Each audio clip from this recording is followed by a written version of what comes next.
Baso, a void-furred Digling, was watching holovids on how to properly clean out plasma ducts when he heard the strangest noise. Jingle, jangle, jingle. It got his attention for a few strides before he shook it off as just a figment of his imagination. He watched the holovid for a few more strides when the noise returned louder than before. Jangle, jingle, jangle. It made Baso jump from how loud it was, and he looked around almost frantically. He couldn't find the cause, and the noise seems to have stopped. He tentatively returned to his holovid for about a dash before the sound came back unbearably loud and jingle, jingle, jangle. Baso had enough of the noise and left his chamber to investigate. He didn't have to look for long. Above his head was the human who saved him from slavery. She was floating in midair for some reason and hanging up the most garish bushes he'd ever seen. The cause of the noise was attached to the bushes. They appeared to be spheres covered with strange gaps. Every time they shook, they made a jingling noise. Rowen, Baso pulsed to get her attention. what are you doing? Rowen nearly dropped the bushes and looked down to see Baso with his 4 flattened ears and narrowed eyes. Oh, hi, Baso. Rowen greeted. I'm just hanging up these decorations. Decorations for what? Baso asked. Christmas, of course. Rowen grinned. My most favorite time of year. What is this? Crispmas? Okay, I've been a soft paw, as you would say with all the other mispronunciations. Rowen explained. But this is one word I really want you guys to get right. It's pronounced Christmas. Christmas? He slowly attempted aloud. That's it. Rowen encouraged. Now try it normally. Christmas? Baso tried. That's a little better. Rowen smiled. Keep practicing. You'll get it eventually. Very well. Baso boggled his eyes with happiness before tilting his head. What is this Christmas? It's complicated. Rowen hesitated. So, like every human tradition. Baso chattered good-naturedly. Point taken. Rowen sighed before trying to explain. Christmas started as a pagan holiday which morphed into what it is due to Christian influence and numerous other traditions mixing. Now, it largely celebrates the birth of the Son of God. It's a day to spend time with family, friends, and people who care about you. We decorate our homes, stores, streets, and pretty much everything. It's pretty commercialized, too, with everyone scrambling to get their Christmas shopping done and get presents for everyone they care for. It can get pretty crazy. There's also a big dinner with fixings similar to Thanksgiving. There's even Christmas-themed candy such as candy canes, sugar cookies, and more. So, it is several llḻlҭlls rolled into one. Baso deduced. Yeah, Rowen realized. it kinda is. It has the presence of birthdays, the togetherness of Thanksgiving, the candy of Halloween, the fireworks and pretty lights of Independence Day. Wow, how did I not see that? Baso twisted his ears, which translated as a shrug. I guess we like to end our year by throwing everything in the kitchen sink into our celebrations. Rowen smiled. It shows. Baso boggled his eyes before asking. This has Valop support? Took a bit of negotiating, but yeah. Rowen nodded. As long as I'm not too disruptive and no one gets seriously hurt. Even if that happens, it's pretty hard to argue with me. You're quite persistent when want something done. That's one of many reasons why humans survived as long as we did. Well, I leave you to decorating. Okay, I'll try extra hard to keep quiet. My ears appreciate that. Rowen smiled as Baso returned to his chambers to continue studying. Was carefully working on a project that consisted of several incredibly explosive compounds only found in the Mystic Ring. Could smell the distinctive CO2, ammonia, lactic acid, sodium, and several other compounds distinct to a human. He mildly wondered what Rowen was doing here. But he was too focused on his project to investigate the scent beyond Rowen. Was just about to finish the concoction with one final drop when disaster strikes. Shit. The Ruby Chitini heard the human swear just as something fragile hit him on the head. It spooked him enough to accidentally pour way more than the drop he needed. The whole mixture became unstable, in a matter of strides. Before could react, the mixture exploded. Kaboom! Half of his equipment was destroyed, his once pristine shell was blackened from the explosion, and Rowen was largely unharmed due to floating up high in the air, but she looked pretty embarrassed. Oh shit! Rowen exclaimed, I'm so sorry. I should have been more careful with that ornament. Are you hurt? Should I get Vexy? I didn't ruin anything too important, did I? I'll go get...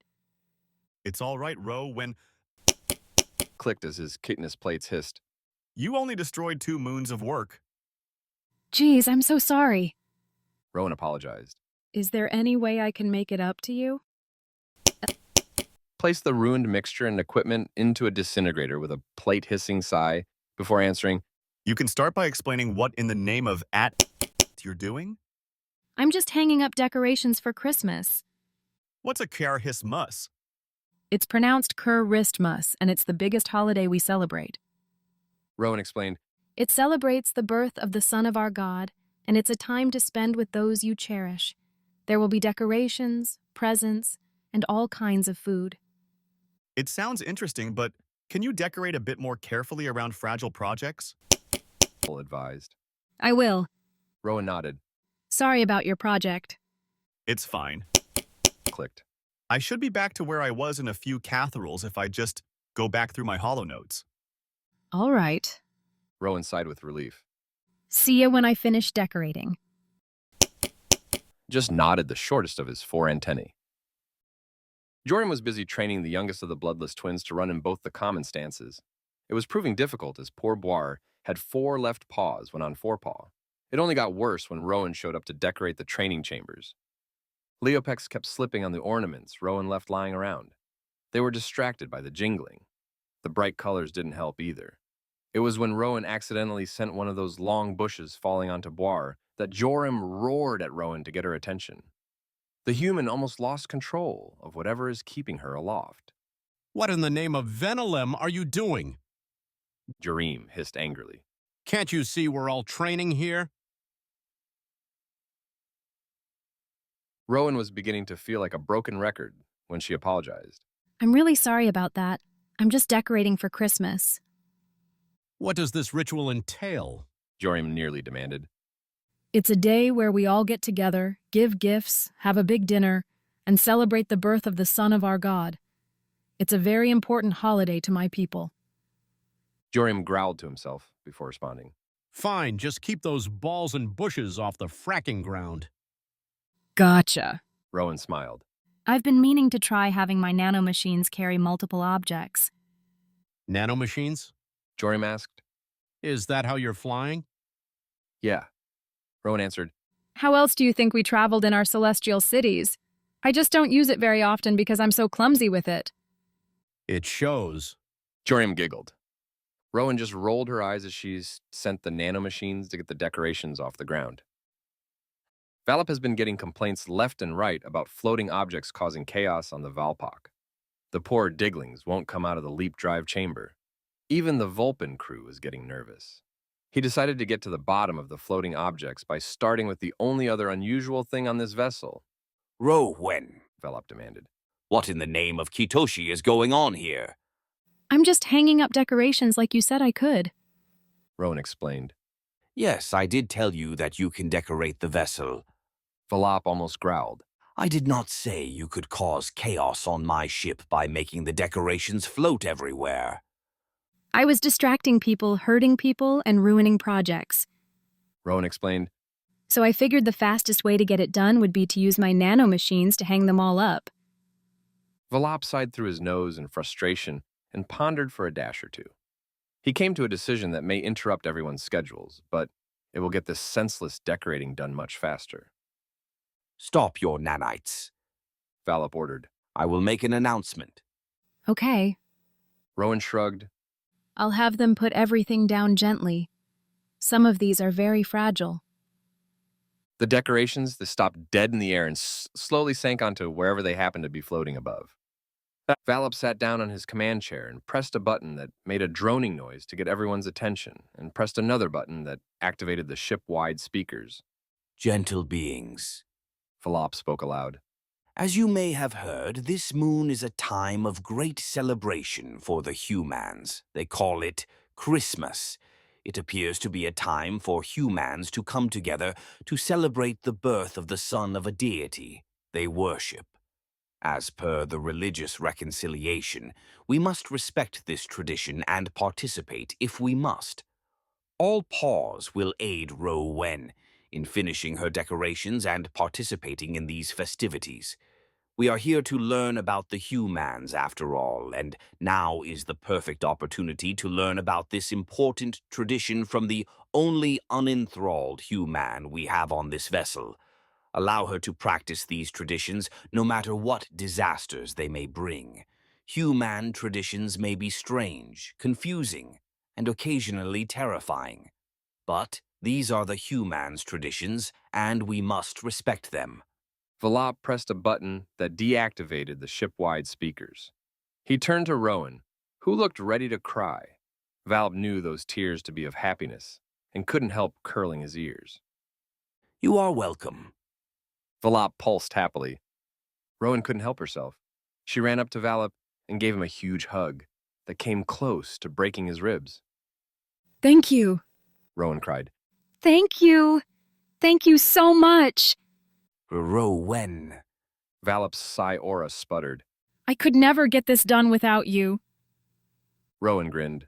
How can I ever repay you? Stop trying to break me in half. Valop gasped. Oh, sorry. Rowen apologized for the umpteenth time today as she sat Valop down. Valop took a moment to catch his breath before continuing to pulse to Rowen. I assume you have a lot to teach these gentle beings about decorating properly. Valop pointed out. Oh, yeah. Rowen shouted before taking off. Just about everyone participated in decorating the Val Pok for the human holiday. Rowen had to teach them how to hang several different decorations and where they should go. Some of the Diglings got tangled in the long bushes, and the Chitini reacted badly to the candy canes, which led to them not being used at all. But it was relatively smooth sailing. The ship was thoroughly decorated by the end of the deneural,